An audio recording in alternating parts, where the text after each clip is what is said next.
Welcome to our channel. Today Bible verse in Tamil.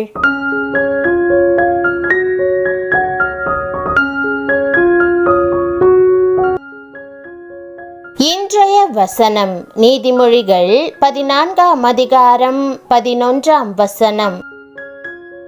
கிறிஸ்துவுக்குள் பிரியமானவர்களே, நம்முடைய ஆண்டவரும் இரட்சகருமான இயேசு கிறிஸ்துவின் வல்லமையுள்ள நாமத்தில் உங்களை வாழ்த்துகிறேன். ஆண்டவர் உங்களோடு இருக்கிறார். அவருடைய சிறப்பான ஆசீர்வாதத்தை நீங்கள் இன்றைக்கு பெற்றுக்கொள்வீர்கள். செம்மையானவனுடைய கூடாரமோ செழிக்கும் என்ற வாக்குதத்த வசனம் கூறுகிறபடி ஆண்டவர் உங்களை ஆசிர்வதித்து அவரது கரங்களுக்குள் உங்கள் வீடு செழிக்கும்படி செய்வார். வறண்டதும் வனாந்தரம் போன்றதுமான நம்முடைய உலக வாழ்வை செழிக்க செய்ய கர்த்தரால் மட்டுமே ஆகும்.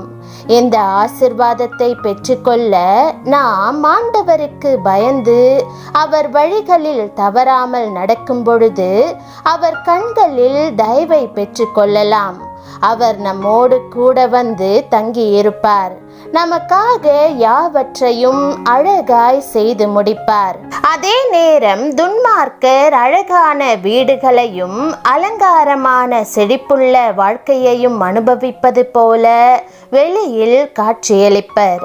ஆனால் உள்ளேயோ சமாதானமின்மை, குழப்பங்கள், ஒருமனமின்மை, ஏன் தேவ பிரசன்னமே இல்லாத நிலைமையில் அவர்களுடைய வீடுகள் இருப்பதை நாம் காணலாம். நீங்கள் எத்தகைய வாழ்வை தெரிந்து கொள்ள போகிறீர்கள்? ஒரு சிறிய குடிசையானாலும் செம்மையான வழியில் நடந்து தேவனை பிரியப்படுத்தி ஜெபத்திலும் வேத வாசிப்பிலும் குடும்பமாக ஆண்டவரை தேடி வழிபடும் போது அவர் பிரசன்னமாய் இருப்பார்.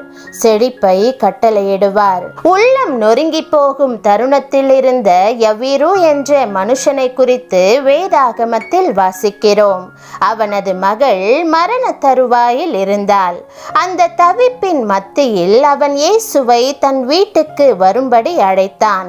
அவர் வந்தால் தன் மகளை காப்பாற்றுவார் என்று நம்பினான். யவீரு அழைத்ததும் இயேசு அவன் வீட்டுக்கு சென்றார். இயேசு வந்ததும் யவீருவின் மகள் அற்புத விதமாக சுகம் பெற்று பிழைத்து கொண்டாள். அனைவரும் ஆச்சரியப்பட்டனர். இயேசுவின் மறுரூபமாக்கும் வல்லமையை குறித்து வேதாகமத்தில் பல சம்பவங்கள் எழுதப்பட்டுள்ளன. தன்னை அழைத்தவர்களின் வீடுகளுக்குள் அவர் சென்றதும் ஆச்சரியமான காரியங்கள் நடந்தன. உதாரணமாக, அநியாயமும் வஞ்சகமும் நிறைந்த மனுஷனாக இருந்த சகேயுவின் வீட்டுக்கு இயேசு சந்தோஷத்தையும் சமாதானத்தையும் அளித்தார். துக்கம் நிறைந்ததாயிருந்த அந்த வீடு மகிழ்ச்சியினால் நிறைந்தது, விருந்தினால் களி கூர்ந்தது. அவ்வாறே தேவன் ஆதாமுக்கும் ஏவாளுக்கும் ஒரு வீட்டை உண்டு பண்ணிய போது அது செழிப்பும் பூரணமும் நிறைந்ததாய், உணவு உள்பட எதுவும் குறைவுபடாததாய் இருந்தது. இன்னொரு சம்பவத்தில் பேதுருவின் வீட்டுக்கு இயேசு சென்றபோது அவன் மாமி சுகம் பெற்றாள். மார்த்தாள் இயேசுவை தன் வீட்டுக்கு அழைத்த போது அவளுடைய சகோதரனாகிய லாசரு மரித்தோரிலிருந்து எழுப்பப்பட்டான். நம் வாழ்விலும் நம் வீடுகளிலும் ஜீவனையும் சுகத்தையும் கொண்டு வரும் வல்லமை இயேசுவுக்கு இருப்பதை இந்த சம்பவங்கள் காட்டுகின்றன. பிரியமானவர்களே, உங்கள் வீட்டில் அல்லது வாழ்க்கையில் இக்கட்டான தருணங்களை எதிர்கொள்ள நேரிட்டால் அதுவே இயேசுவை அழைப்பதற்கான நேரமாகும். மிகுந்த இக்கட்டான தருணங்களையும் நேர்த்தியாகவும் ஜீவனுள்ளதாகவும் மாற்றும் வல்லமை அவருக்கு இருக்கிறது.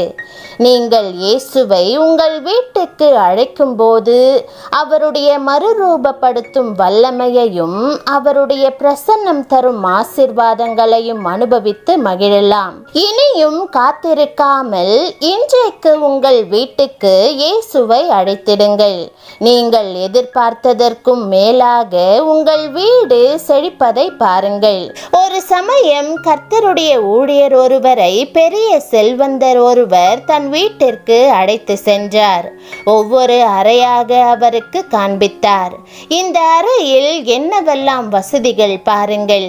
நானும் என் பிள்ளைகளும் மகிழ்ச்சியாய் வாழ வேண்டும் என்றுதான் கஷ்டப்பட்டு சம்பாதித்த பணத்தை எல்லாம் தண்ணீர் போல செலவழித்து இப்படி அலங்காரம் பண்ணி இருக்கிறேன் என்று கூறினார். சரி, நல்லதுதானே ஐயா என்று ஊழியர் சொன்னபோது வெளியில் பார்ப்பதற்கெல்லாம் நன்றாய்தான் இருக்கிறது.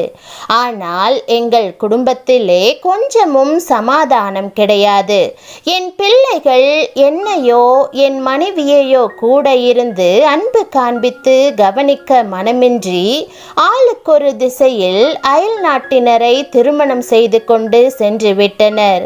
என் மனைவி இந்த கவலையிலேயே படுத்த படுக்கையாகிவிட்டார்கள்.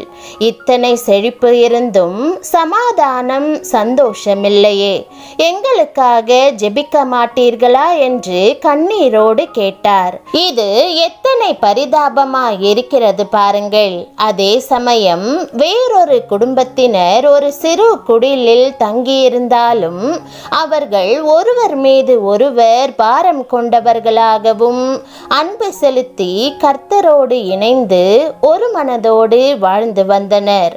இது எத்தனை இன்பமானது! பிரியமானவர்களே, நம்முடைய குடும்ப வாழ்வு எப்படி இருக்கிறது? மேற்குறிப்பிட்ட இரண்டாம் பகுதியினரை போல இனிமையான வாழ்வா, அல்லது பணக்கார வீட்டில் அந்த மனிதன் கண்ணீர் விட்டது போல கண்ணீர் வடித்து கொண்டிருக்கிறோமா? கர்த்தர் செம்மையானவர்களின் வீட்டை மட்டுமே செழிக்க செய்வார். இன்று உங்களை ஆண்டவருக்கு ஒப்பு கொடுப்பீர்களா? செம்மையான வழியை தெரிந்து கொள்வீர்களா? ஜெபம். அன்புள்ள ஆண்டவரே, உமக்கு பிரியமானதும் செம்மையானதுமான வழிகளை தெரிந்து கொண்டு நானும் என் வீட்டாரும் இன்று முதல் உம்முடைய செழிப்பை சகல காரியங்களிலும் பெற்று அனுபவிக்க அருள் தாரும். நீர் கூடவே இருந்து நீர் விரும்பும் தெய்வீக வழியில் வழிநடத்தி ஆசிர்வதியும். நீரே சகல நன்மைகளுக்கும் ஆசீர்வாதங்களுக்கும் ஊற்றுக்கண்ணாய் இருக்கிறீர் என்பதை அறிந்து என் வீட்டை உமக்கு அர்ப்பணிக்கிறேன். நீர் என் வீட்டுக்கு வந்து வாசம் பண்ண வேண்டும் என்று கேட்கிறேன். உம்முடைய பிள்ளையாக இருக்கும்படி நீர் என்னை தெரிந்து கொண்டிருப்பதையும் என் வாசஸ்தலத்தை ஆசிர்வதிப்பதாக வாக்கு கொடுத்திருப்பதையும் அறிந்து உம்முடைய தெய்வீக ஆசிர்வாதத்தின் மேல் நம்பிக்கையா இருக்கிறேன். என் வீட்டை உலக பிரகாரமாகவும் ஆவிக்குரிய விதத்திலும் செழிக்க பண்ண வேண்டும் என்றும் எனக்கும் எனக்கு அன்பானோருக்கும் நற்சுகத்தையும் எல்லா தீங்கிலிருந்து பாதுகாப்பையும் எதிர்மறை எண்ணங்களிலிருந்து விடுதலையையும் தர வேண்டும் என்று ஜெபிக்கிறேன். உம்முடைய சமாதானத்தையும் சந்தோஷத்தையும் என் வீட்டின் மீது பொழிந்து என் வாழ்வில் அற்புதங்களை செய்ய வேண்டும் என்று ஜெபிக்கிறேன். உம்முடைய வல்லமையின் ஆவியினால் என் வீட்டை ஸ்திரப்படுத்த வேண்டும் என்று ஜெபிக்கிறேன். இயேசுவின் நாமத்தில் ஜெபிக்கிறேன் நல்ல பிதாவே, ஆமென். தேவனுடைய நாமம் மகிமைப்படுவதாக. ஆமென்.